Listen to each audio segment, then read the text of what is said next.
Hello everyone, it's JLo Searle. It's May 27. It's a Wednesday. So like what I've said before, babalik tayo dito para lakarin natin yung doon sa kabilang area ng botanical. So start na tayo mag-walking. Yan. So 6 o'clock yung pasok ni Bunso, kaya hindi na ako nakaidlip, hindi na ako nakatulog. So sabi ko around 6:30 alis ako from sa work ni Bunso, punta dito sa botanical para makapaglakad ng konti kasi kailangan na talaga natin maglakad dahil nahihirapan na naman akong huminga at the same time sumasakit yung likod ko tsaka yung mga binti ko gawa nga na lumalamig na and sasabayan pa ng carpal tunnel natin at tsaka ng ating decarbines sa thumb natin masakit. So talagang kailangan natin kumilos-kilos, although kumikilos naman tayo sa bahay pero kailangan pa rin natin yung proper exercise like this walking. So samahan niyo ako today, maglakad tayo. Late pa lang ng lalakad ko from the toilet dun sa dulo. So ayun si Yuki sa likod, andun siya sa may likod, sa may baba, doon siya pinarada. And yan, lalakarin natin to para makapasyal tayo from dito naman galing sa side na to kasi usually doon tayo sa kabila para makita nyo naman yung view dito.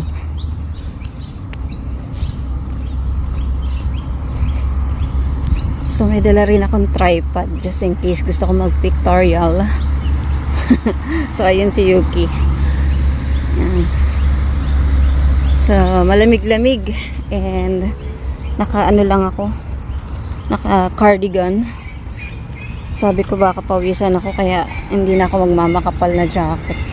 Saka pasikat na yung araw. Hopefully hindi umulan ngayon. Ayan. So ito yung papunta doon sa may bridge. Ayan. Ayan. Lumidilim. Baka biglang umulan.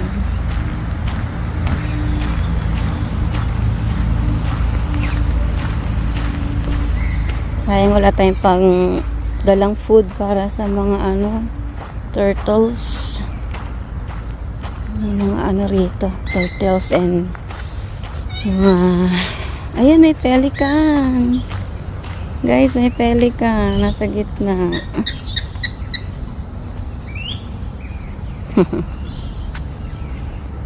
Ayan guys, may pelican doon. Ayan, ganda. So, ito na ang ating lalakaran. Mga birds, oh. May pelican doon. Ang saya-saya ng mga birds. Tapos ito yung mga ducks nandito sa gilid. Nandito sila sa gilid.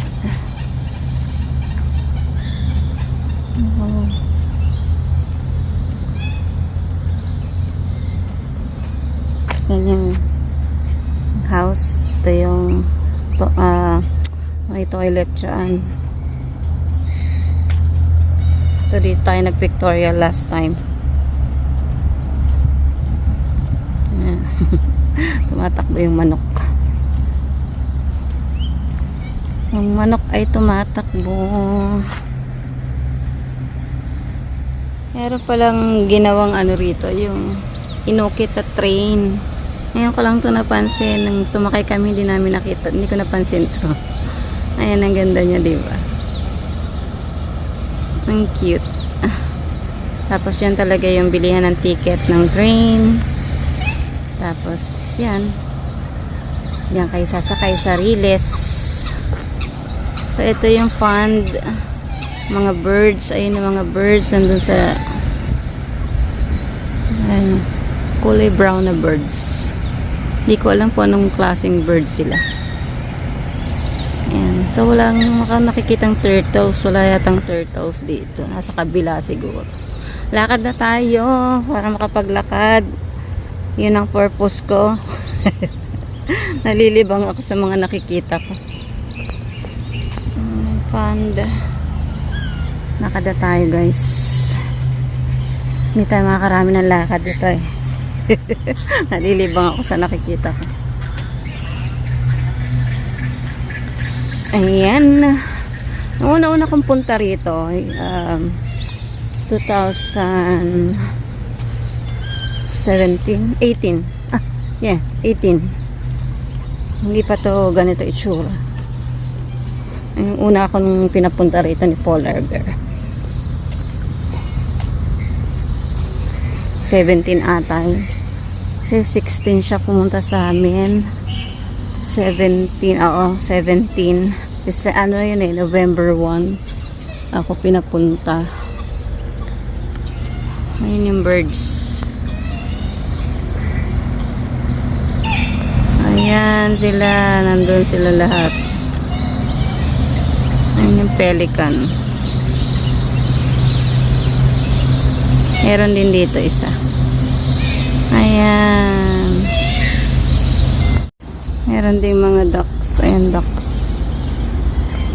Ayan. Ayan, ducks. Ayan. Nakayoko eh. Nagkakamot. Let's continue our journey.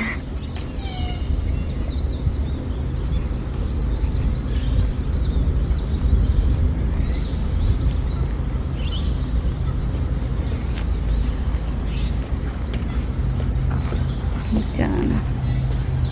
Ganda ng mga puno dito. Ayan.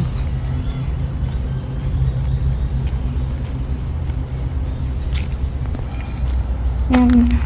Punta natin yung girl. Ito dumadaan yung train.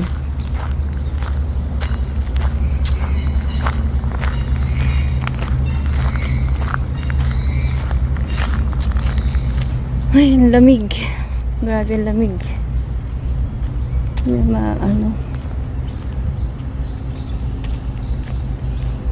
Wala silang unggoy dito. Ang dami pa naman puno. Walang unggoy. Naganap ng unggoy. Mukhang taong unggoy na lang meron. Ay, ang sarap maglakad. Mag-i-enjoy dito ang ate ko pag dating niya dito sa August. Actually, yan. September na yun. Kasi magiging busy kami pagdating nila. Ayan, so naglakad na tayo doon from there. Naubusan ako ng memory. ng space sa aking phone. Kaya kailangan ko mag-delete. So, picture lang ako dito. Kasi may stair. So, ibig sabihin pwedeng bumaba.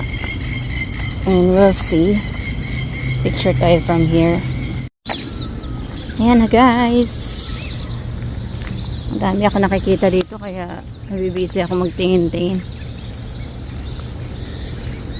May shed. Pwede na magpahinga dyan. Kumain. Kasi may bench din doon.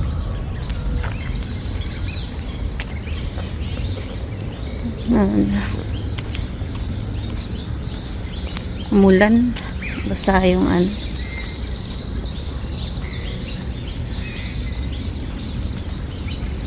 So, ito lang yung kabila. So, pag pumunta na tayo, daming ducks. Pag pumunta na tayo sa, ang dami nila, oh. So, sila pala yung brown dun sa baba. Mga ducks pala yun. Pag pumunta pala tayo dun sa kabila, malapit na tayo, paikot doon. Ayan, dun sa kabilang side. So, tayo, lakad na nga tayo. Punta tayo sa kabila.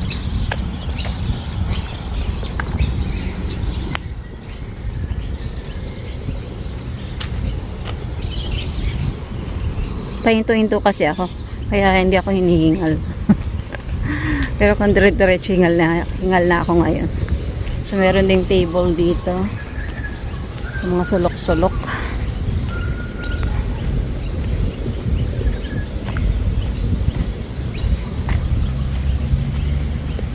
Ayan. So meron din dyan. May kukuha din ng picture ito. May table din dito.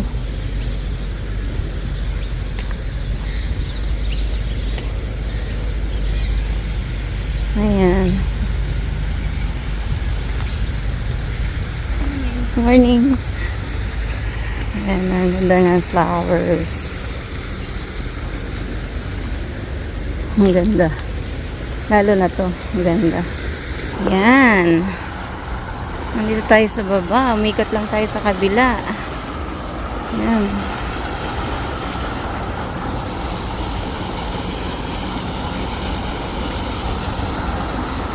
Pinagtaras ako.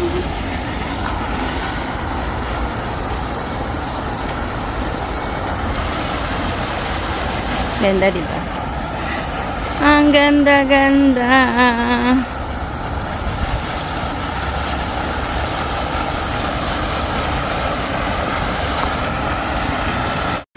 Okay, laban tayo sa kotse. Nakada tayo.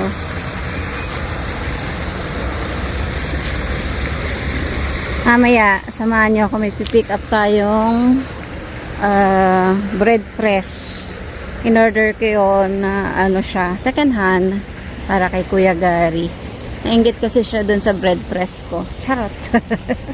So, sabi niya, hanapan ko rin daw siya. Kaya may nahanap na tayo. So, later, pipick upin natin siya kasi sabi niya, after 1 o'clock siya available. So, tama-tama yun bago natin sunduin si Bunso. Makakadaan tayo sa kanya bago tayo magsundo. Ayan, sana okay naman. Maganda naman yung tatak. Alam ko, Breville yun. Breville? Yun yung tatak niya. Ito yung train na sinasabi ko sa inyo. Hugis train. Ayan siya. So, sa front yung ano, yung pinaka face nung train niya. Ang cute. Hindi ko talaga yan napansin nung una. Ayan. Ang ganda ng ano. Stop. Stop daw kayo at may ginagawa doon. Ayan yung train, diba? So, balik na tayo sa parking. Kapag-walk na tayo paikot doon. Although mas maiksi ito compare doon sa nilalakad talaga natin na dumadaan tayo sa bridge.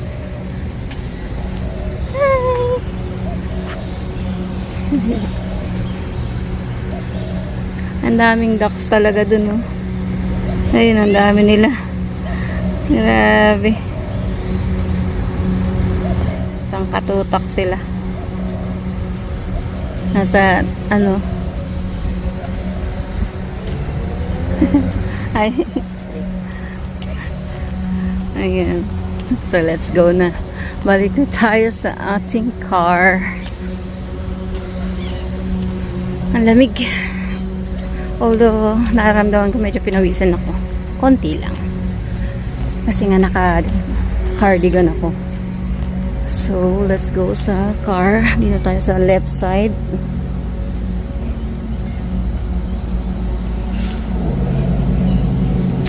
Ayan. Lamig lang talaga ngayon. Si Bunso, nung unang dating dito, yun, ganado pa yun maglalakad, mamamasyal. Ngayon wala na. Sa pagod niya sa work, mas gusto niya mag-stay sa bahay at magpahinga. Kaya, ayun, mahirap ayain. So, we'll see. Sabi ko sa kanya, bigyan niya ng time yung kanyang mga tito and tita. Makapamasyal.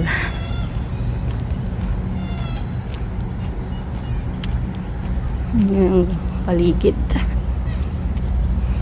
Yung ano dito, yung historical na museum, hindi ko pa napasok. Maybe next time mapasok natin para malakita naman natin yung loob.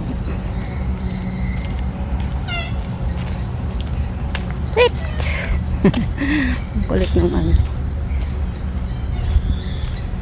Ayan, nag-iisa lang yung pelican, wala siyang kasama. Nandun siguro sa kabilang ano, kabilang pond dun sa nilalakaran natin. Ayan, mag-isa lang yung pelican dito. Ayan siya. Ayan siya, wala siyang kasama. Iwan na natin sila. balik na tayo sa car at gusto ko na magkape. Yan si Yuki.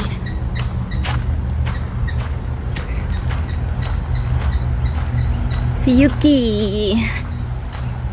So, bukas, pag maganda yung weather, maglalakad ako ulit. Sana 6 o'clock ulit pasok na bunso. Maliwanag na kasi pag ano, pag madilim pa kasi naiidlip ako, tinatamad na ako maglakad. Ang lamig kasi. Ay, hiningal ako. Ayan, yung mga rubbish bird nandun sa kabilang side.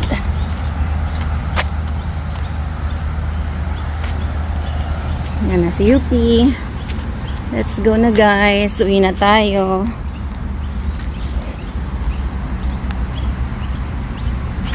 See you later.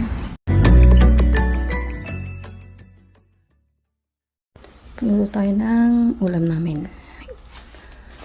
Mag-ano tayo? Mag-curry prawns. Yeah. So, ayan. Lagyan na natin ng olive oil. Gigisa lang natin yung prawns tsaka yung vegetable. Wala akong ano. Dapat carrots lang. So, yan.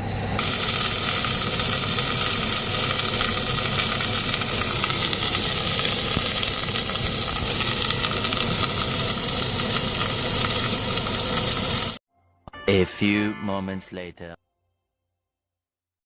Hi guys, andito na tayo para pick upin yung bread press para kay Kuya Gary.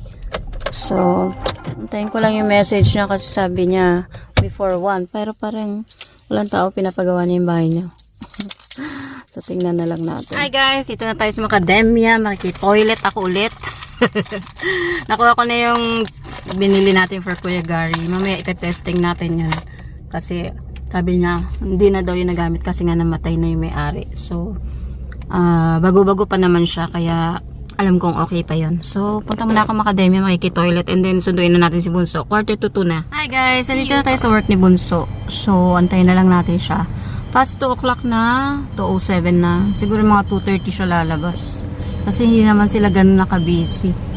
Dahil nagawa na nila yung orders nila for today at saka bukas. So, yung ginagawa nila ngayon is for Friday na. So, we'll see na lang kung ano oras siya lalabas. So, malaki pala yung nabili nating ano, tawag dito, bread press. Mabigat. So, I'm not sure kung padadala ko yun. Napakabigat. Tingnan na lang natin kung kakasya sa box. Kasi maglalagay pa ako doon ng mga nuts for my brother and ano, spam pa request ni Janjan. Kaya, not sure kung kakayanin yung box. Bahala na si Batman. We'll see kung paano natin pagsisiksikan sa ano, sa Sunday. Iyan natin yan. Tawag dito. Titingnan ko kung paano ko mapagkakasya. So, yun. Salamat dun sa bahay. Actually, marami pa nga siya dong ano pang garage sale. May mga price pa nga eh. Gusto ko sanang tumingin kaya lang nagmamadali siya dahil pupunta pa nga daw siya ng hairdresser niya. So, yun. So, balitaan ko kay mamaya pag uwi natin sa bahay or paglabas si Bunso. Dito na si Bunso. Ay na tayo guys. Ito yung nabili natin. Ayan. For $15. Maganda yung tatak na yan ha. Tepal. Ite-testing ko lang siya. Saksak natin. So, ito na yung extension. Ito yung saksakan niya. So, nasaksak na natin. Ito ang on. Ayan. So, mamimili ka dyan kung ano yung may burger siya, may chicken, may ito sausage, pork and fish. So, pwede siyang mag-grill. Pwede kang mag-grill. Tapos, ito yung kung anong gusto mo. Like medium, rare, well done. So, nandyan lahat. So, ipipress mo lang kung ano yung iinitin mo. Tapos, ito yung temperature. Ito yung okay. Pag okay, meaning mag-start na siya. So, yan. So far, okay naman. Ganda. Parang akin na lang. Yan, nag-start na siya. So, yan. Tayo natin. Diba? Worth it. Kasi yung may-ari nito ay pass away na. So, kailangan i-dispose nila lahat ng gamit ng mother niya. Yan. So, swerte natin kasi magaganda yung nakukuha natin mga gamit. Yan. So, magluluto muna ako ng aking merienda and balikan ko kayo. Ayan, so natapos na naman ng ating araw. Ayan, pag merienda na, maganda ang weather. And meron ako ditong mga iniipon pa na pambigay ko sa aking mga supporters. And ayan, maraming salamat sa pagsama sa akin today and salamat po sa inyong panonood ng aking video. Sana po lagi kayo dyan. And I'll see you soon. Subscribe to JLo Cyril Pinay Living in Australia channel to stay updated on her videos. Long live J-Lo Searle! Long live!